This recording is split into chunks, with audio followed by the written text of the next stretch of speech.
ho, ho! Hello there, my friend!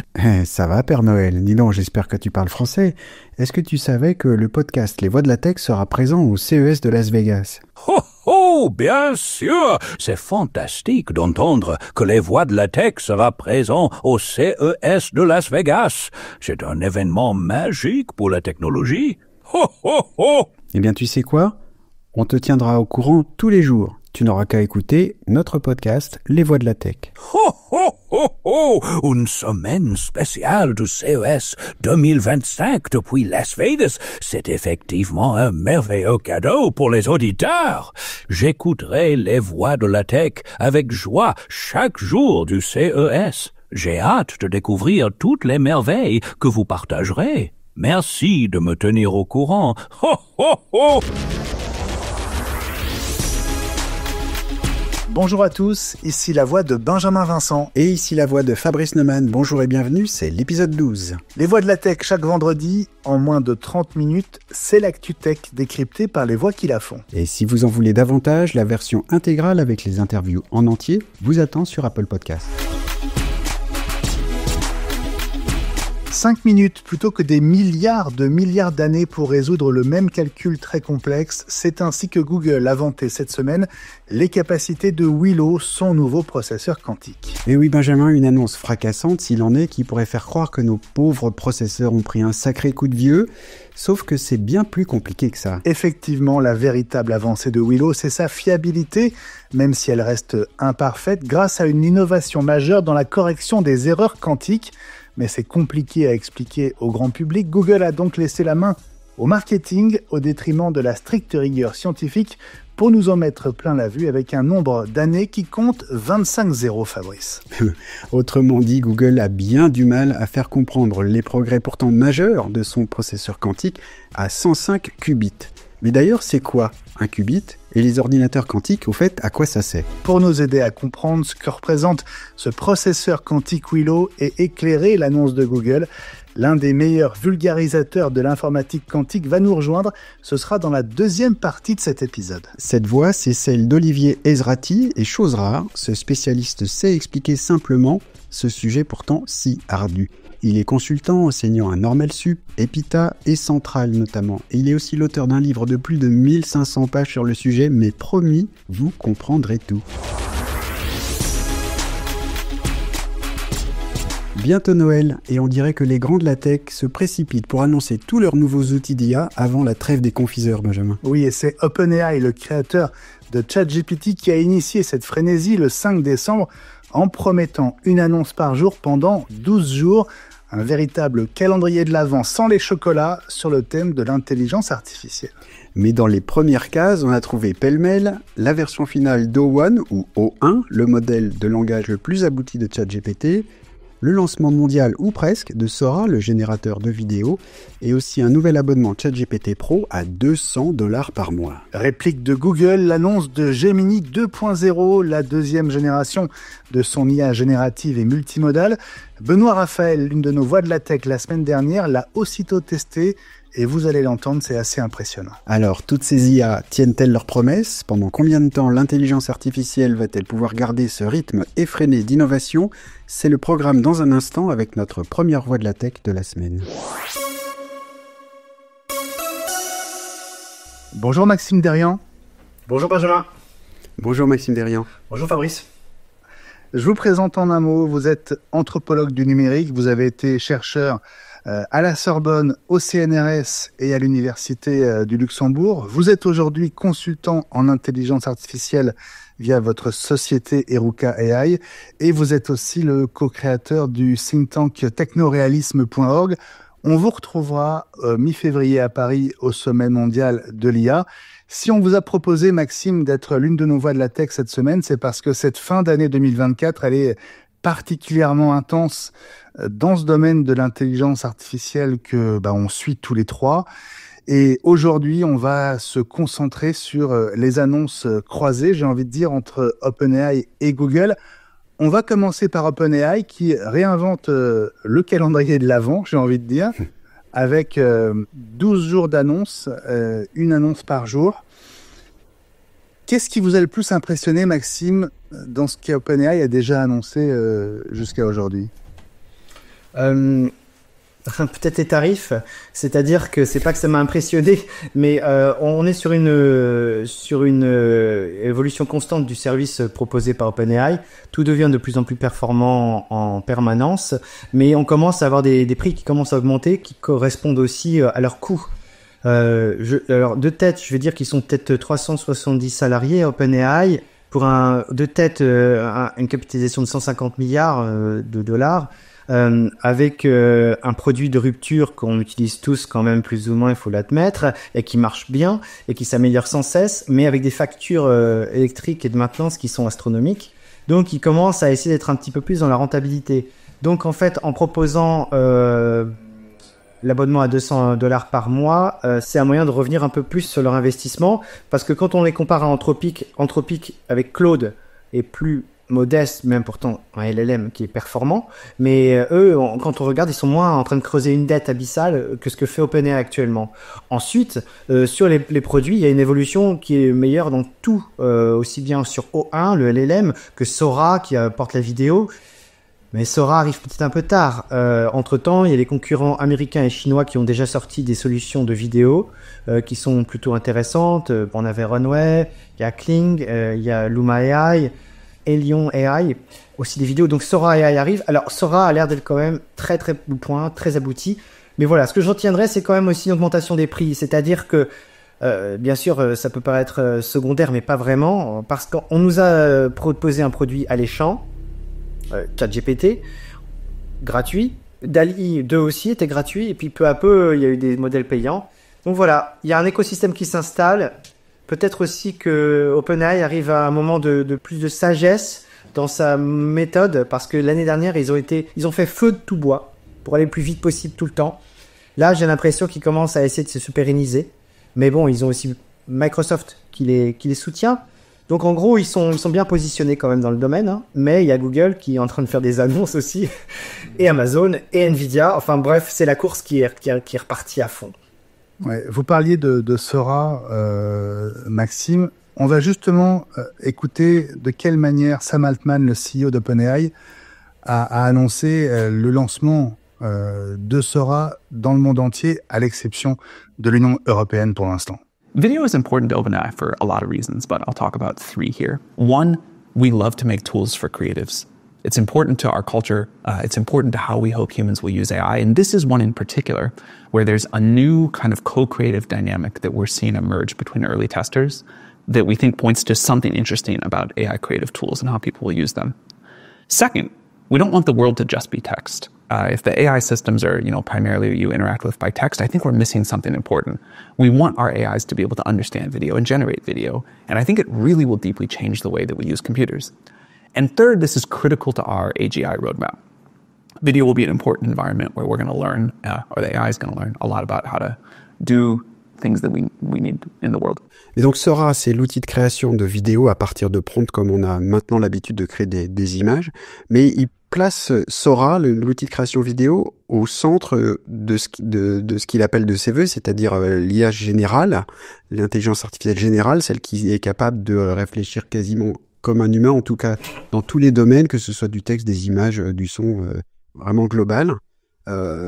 Déjà, est-ce que cette IA générale, pour vous, est atteignable avec les outils qu'on a aujourd'hui? Oula, alors, en vrai, un ordinateur extrêmement performant, capable de nous, comme ChatGPT, comme Claude, comme Llama, mais de plus en plus performant, capable de nous tenir vraiment en haleine quand il parle, de nous faire croire qu'il a une intériorité, je crois que c'est possible. Il faut faire attention parce que le corollaire d'avoir un système qu'on trouve super intelligent, c'est de commencer à lui déléguer des responsabilités qu'il ne devrait pas avoir. Sam Altman ne se réfléchit pas trop à tout ça. Lui, il veut un ordinateur qui pense, très intelligent, et l'aura gagné.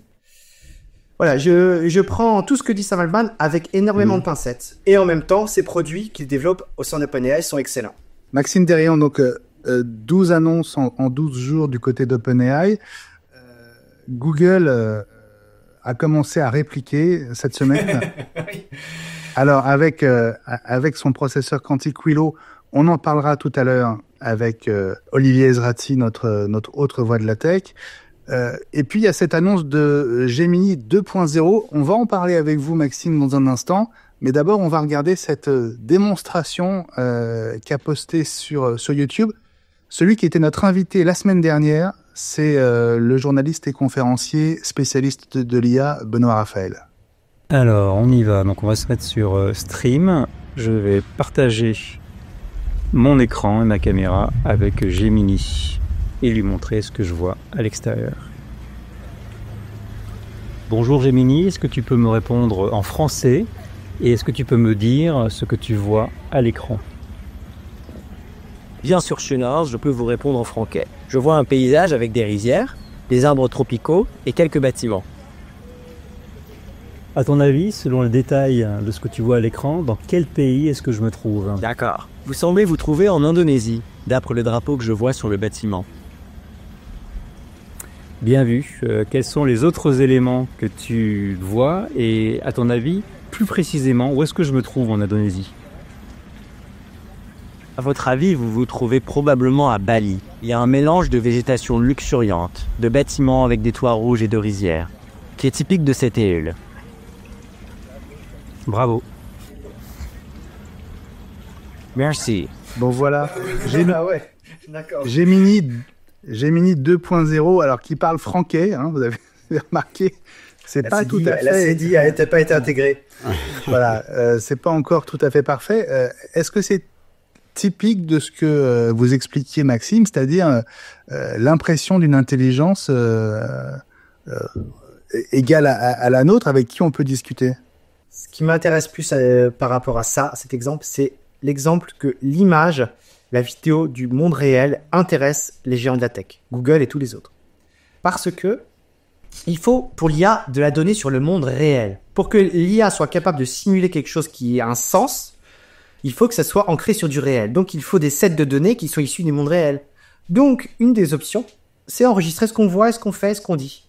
Donc, par exemple, quand on voit la technologie du Pixel Pro 8, 9, qui est capable de faire un traitement par IA à distance de la vidéo qui est prise, alors bien sûr, Google dit que toute la sécurité est mise en place et qu'il n'y a pas d'usage des données, etc. Je sais pas, mais en tout cas, cette exportation de données du monde réel, c'est du pain béni. Et donc, du coup, Gemini 2, en nous proposant de filmer gratuitement un petit peu à l'extérieur, ça permet d'avoir une vision de Bali. Une vision à jour de Bali, ça permet d'avoir une vision du vent dans les arbres, ça permet de voir presque la croissance des arbres s'il y a plusieurs... je sais rien, il faut faire des interpolations d'informations qui nous dépassent, mais qui lui servent à s'améliorer pour mieux connaître l'environnement. Donc plus il y aura d'images, je ne dis pas qu'il s'agit de regarder ce qu'il y a dans l'image pour faire du flicage, pour savoir qu'est-ce qu'il fait à Bali, pourquoi, comment... Non, c'est que tout ça c'est du monde réel, parce que c'est pour l'instant le goulot d'étranglement, c'est la donnée. Mais est-ce qu'il ne va pas y avoir une prime à l'effet waouh sur lequel mise OpenAI, Google et la plupart des grands acteurs de l'IA avec un Apple qui accepte d'être plus discret? Et Amazon l'a été pendant longtemps, et là, il commence à sortir les griffes, en sortant des LLM, en sortant un ordinateur extrêmement puissant. Mais on voit quand même que Google, qui a été un petit peu à l'initiative de tout ça, en 2017, avec les technologies Transformer. Et puis, il faut pas oublier Nvidia, qui est le plus gros maintenant. Donc, et Tesla, moi, je dis Amanat. A comme Alphabet, M comme Microsoft, M comme Meta, A comme Amazon, N comme Nvidia, A comme Apple et T comme Tesla. Voilà. On a 7 acteurs majeurs et qui s'associent avec des acteurs mineurs. Et on a un paysage qui est en pleine évolution et ça n'arrête pas. Ça n'arrête pas. Là, voilà, avant-hier, il y a encore des annonces fracassantes. Aujourd'hui, je parie que dans 2 semaines, il y aura encore quelque chose qui fera l'effet waouh. Eh ben, merci beaucoup, Maxime Derian, d'avoir été l'une de nos voix de la tech cette semaine. Bonne journée et à bientôt. Merci beaucoup. Bonne journée et à bientôt. Merci. Bonjour Olivier Ezrati. Bonjour Benjamin. Bonjour Olivier. Bonjour Fabrice. Bienvenue dans les voix de la tech, Olivier. On va se tutoyer parce qu'on se connaît depuis longtemps. Tu es auteur, tu es consultant, tu es spécialiste du quantique. On te retrouve dans Quantum, le podcast qui décrypte et qui décortique l'actu quantique mondiale avec Fanny Bouton. Et si on t'a proposé de participer au podcast avec nous cette semaine, c'est évidemment lié à l'actu de Google et à l'annonce de Willow. Le quantique, c'est un sujet pas facile à comprendre pour le grand public. Est-ce que tu peux nous expliquer la portée de ce qu'a annoncé Google il y a quelques heures avec Willow? Pour faire simple, ce que Google a annoncé, c'est deux choses. La première chose, c'est qu'ils ont montré qu'ils étaient capables de corriger des erreurs dans un ordinateur quantique. Alors, le problème, c'est qu'est-ce que c'est que ces erreurs? Ces erreurs, elles viennent du fait que le calcul quantique, aujourd'hui, avec les machines actuelles, quel que soit le fournisseur, elles génèrent beaucoup d'erreurs. Et ce qui est intéressant, c'est de faire un comparatif entre les erreurs qu'on a dans l'informatique classique et celles qu'on a dans l'informatique quantique. En informatique classique, quand tu demandes à ton processeur Intel ou Nvidia de faire des calculs, il n'y a pas d'erreur, en fait. Il n'y a pas d'erreur, même 10 chiffres derrière la virgule, quand tu fais du calcul flottant. L'ordinateur quantique, c'est très différent. Quand tu fais du calcul avec, à chaque opération, il fait en gros 1% d'erreur. Alors, c'est un peu embêtant, parce qu'on a besoin de faire des milliards d'opérations. Ah oui. Donc, au bout de 100 opérations, t'as tout faux, quoi. Je schématise un peu, parce que c'est plus compliqué que ça, mais donc, c'est un énorme problème. La puissance de calcul, elle est connue, elle est démontrée théoriquement, mais elle est handicapée par ces erreurs. Donc, la solution que tout le monde essaye de mettre en place dans ce petit milieu, c'est de faire de la correction d'erreurs. Et la correction d'erreurs, ça consiste en quoi? Ça consiste en un mélange de solutions matérielles et de solutions logicielles. Ça consiste en fait en un assemblage d'un certain nombre de qubits, donc qui sont des objets physiques qu'on pourra décrire. On en met plein, et dessus, on met en œuvre ce qu'on appelle un logiciel de correction d'erreurs, qui est capable de réduire l'erreur apparente vue par le développeur. Mais ça coûte très cher, ça. Et c'est très compliqué à mettre en œuvre, aussi bien pour des raisons techniques côté logiciel, que pour des raisons de côté physique.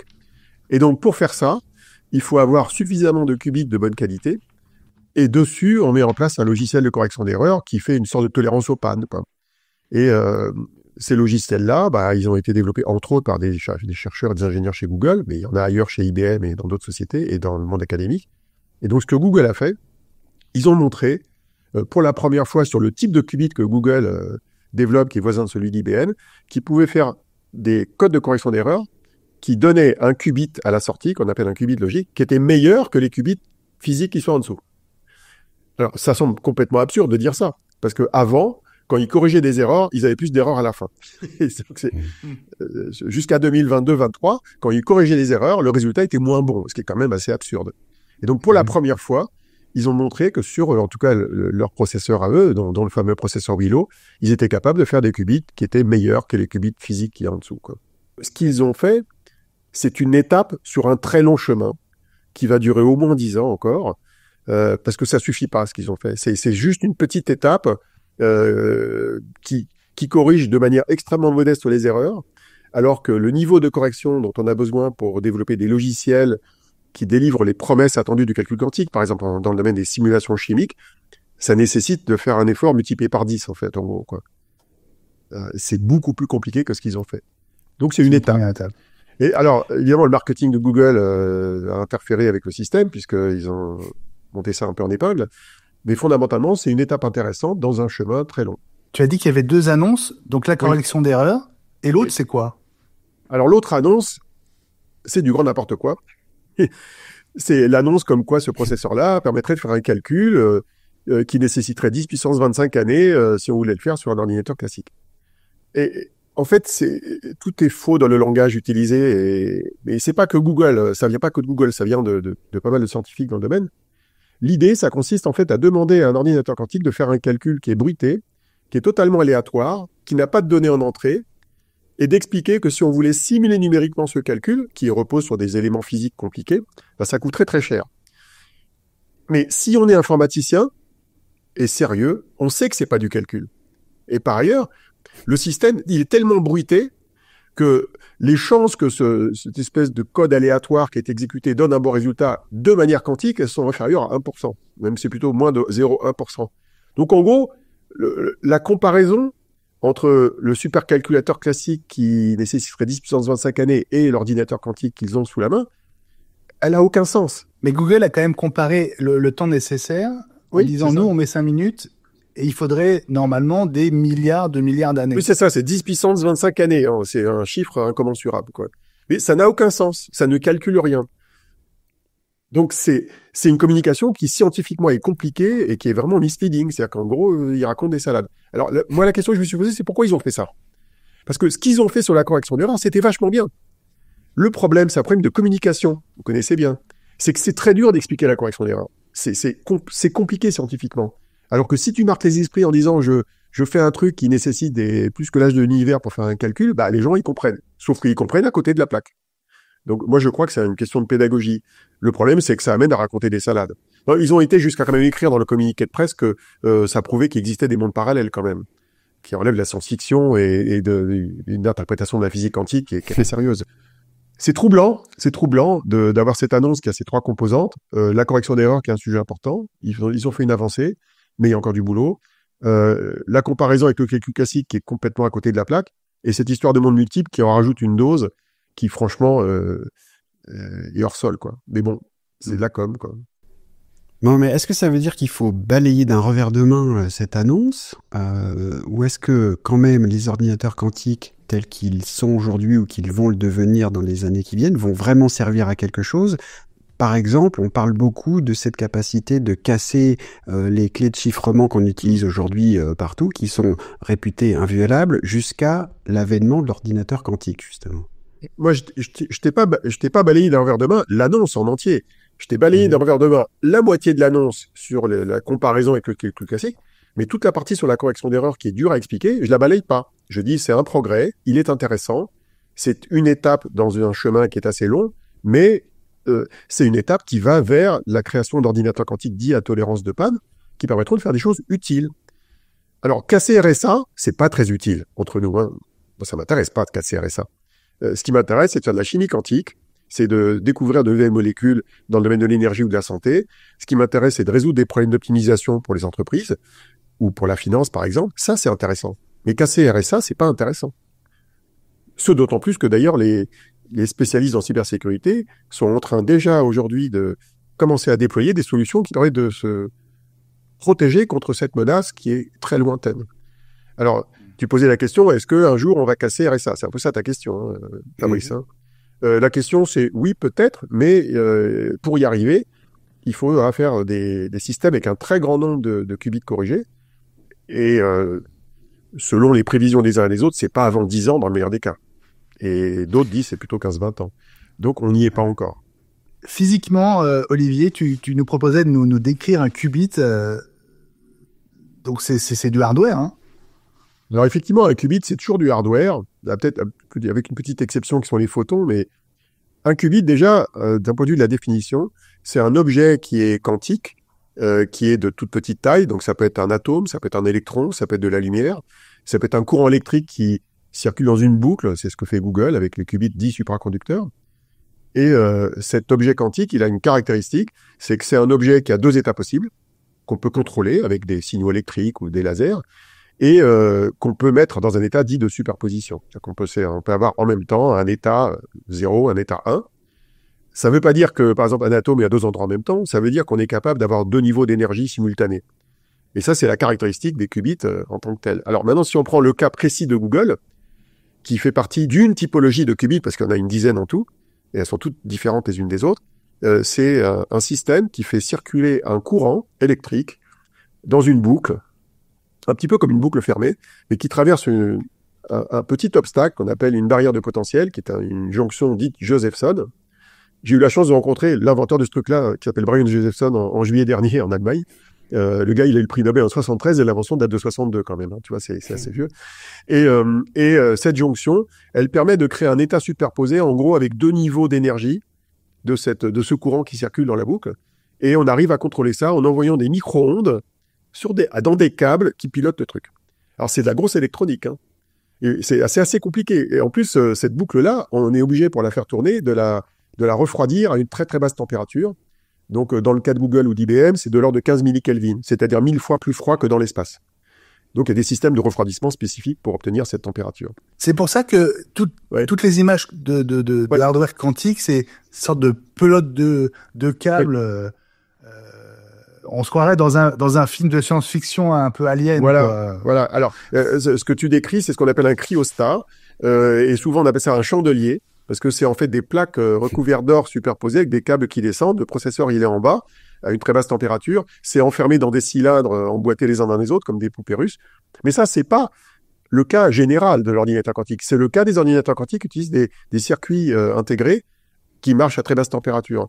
Mais si tu prends par exemple les ordinateurs de Pascal, une start-up française, qui utilisent des atomes, ça n'a rien à voir. C'est des atomes qui sont chauffés, qui sont envoyés dans une chambre froide, qui est entourée d'aimants et de champs magnétiques, et qui sont pilotés par des lasers. Donc ça n'a strictement rien à voir. Si tu regardes le truc, c'est pas du tout comme un cryostat. Si tu vas chez Candela, qui est à côté d'ailleurs, ils sont tous en région parisienne, autour de Massy-Palaiseau, si tu vas chez Candela, c'est un laser qui excite un semi-conducteur, qui génère des photons, qui traverse un circuit photonique, et qui après est avec des détecteurs de photons qui sont à la sortie. Et donc, ça n'a rien à voir. Donc, en fait, il n'y a pas un seul type d'ordinateur quantique, il y en a plusieurs. Celui dont on parle aujourd'hui avec l'actualité de Google, c'est les qubits supraconducteurs qui sont dans ces fameux chandeliers, mais il y a d'autres formes. Bon, ça veut dire que nos processeurs actuels sont pas encore inquiétés par ce genre de machine. Ah non, pas du tout. Pourquoi ? Parce que l'objectif de l'informatique quantique, c'est surtout de rendre possible des choses qu'on ne sait pas faire aujourd'hui. Mais ça correspond pas à l'informatique de tous les jours. Ça correspond plutôt à l'informatique qui est nécessaire soit pour faire de la recherche, typiquement pour faire des simulations chimiques de molécules pour inventer de nouveaux procédés chimiques, soit pour résoudre des problèmes très complexes à résoudre qu'on ne sait pas résoudre efficacement sur des machines existantes ou qu'on résout de manière approximative. Et dans certains cas, il y a des entreprises qui sont prêtes à s'intéresser à ça pour gagner 5 à 10% en productivité dans certaines activités. On a l'impression que quand on parle de quantique, un géant comme Google et une start-up, quelque part, sont au même niveau, c'est-à-dire peuvent chacun apporter une contribution décisive. Est-ce que c'est le cas ? Ah oui, tout à fait. Et il faut pas oublier une troisième partie prenante qui sont les laboratoires académiques, dans la recherche fondamentale, financée par les deniers publics dans tous les pays, quasiment. Donc, prenons nos acteurs français. On va faire un peu cocorico dans l'histoire. Prenons une start-up qui s'appelle Alice & Bob, qui est à Paris, à Ballard. Eux, ils développent aussi des qubits supraconducteurs, mais qui ont une particularité, c'est que ils ont une partie de la correction d'erreur qui est faite nativement dans le qubit. C'est-à-dire qu'en gros, il y a moins d'erreurs dans le qubit physique. La conséquence de ça, c'est que la correction d'erreur qu'il faut faire dessus pour faire des qubits qui fonctionnent bien, elle est beaucoup plus légère. Et donc, le propos de cette société, c'est, dans leur roadmap qui est étalé jusqu'à au moins 2030, c'est d'être capable de faire des qubits corrigés qui vont nécessiter entre 1 et 2 heures de grandeur de moins de qubits et donc d'électronique, de cryogénie que Google. Et ça, c'est basé sur des travaux de recherche, essentiellement réalisés en France, une petite partie aux États-Unis. Et donc, ces travaux de recherche, ils peuvent aboutir à des solutions qui sont plus compétitives. Parce qu'il ne faut pas oublier qu'à la fin de l'histoire, une chose va compter, c'est tout bêtement le prix de la machine, l'énergie qu'elle va consommer et la vitesse à laquelle elle va tourner. Et donc, il y a des sociétés, y compris en Europe, qui ont des développements technologiques qui sont très compétitifs potentiellement par rapport aux Américains, comme Google ou IBM, et il faut leur donner leur chance. Et t'as pas besoin d'avoir des milliards de dollars pour faire ça. Il faut quand même avoir du financement. On sait que pour faire une start-up quantique qui fait du hardware, il faut au moins une centaine de millions d'euros. En Europe, il y en a 2 qui ont atteint ce niveau, bientôt 3. Donc, c'est possible. Donc, c'est pas impossible. Alors, dans ces cas-là, rendez-vous est pris. Olivier Ezrati, merci d'avoir été une de nos voix de la tech pour cette semaine. Merci, Olivier. Merci à vous deux. Bon, Benjamin, mon agent IA m'a soufflé dans l'oreillette que c'était la fin de l'épisode 12. J'espère qu'il t'a aussi confirmé notre rendez-vous pour l'épisode 13. Cette fois, ce sera vendredi prochain, le 20 décembre, si tout va bien. Et forcément, puisqu'il est au courant de tout. D'ici là, suivez les Voix de la Tech sur X, LinkedIn, Facebook, Insta, YouTube et Blue Sky. Et partagez nos publications sur les réseaux. On a besoin de vous et de votre relais pour nous aider à faire connaître les Voix de la Tech. Pour vous abonner, tous les liens sont à retrouver sur le site lesvoixdelatech.com. Lien notamment vers la version intégrale sur Apple Podcast. Même concept, même sommaire, même voix, mais avec des interviews en totalité. Merci à chacune et chacun d'entre vous pour votre fidélité. À la semaine prochaine. Bye.